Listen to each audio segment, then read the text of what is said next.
ลองซ้ำดูนะครับหมายเดิมครับ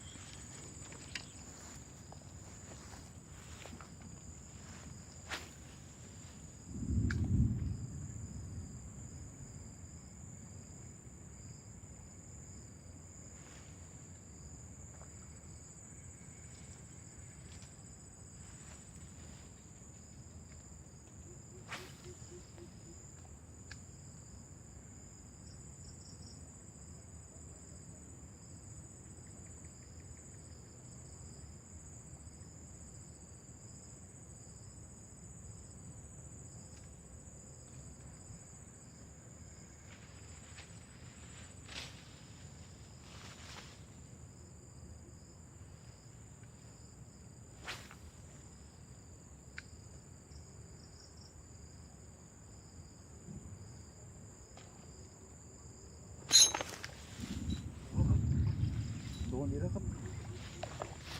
สวยๆครับผมตัวนี้ครับ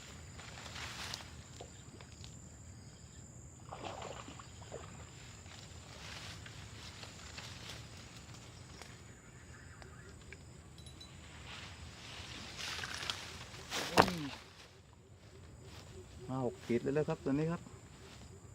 ซ้ำหมายเดิมครับผมตัวที่3ครับสวยเลยเด้อ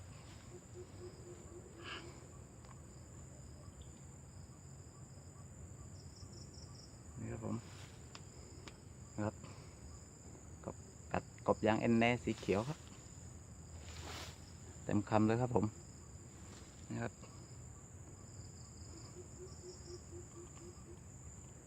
ใช้ได้อยู่ครับตัวนี้ครับสวยเลยทีเดียวครับฝากผลงานกบยางเอ็นแนด้วยนะครับ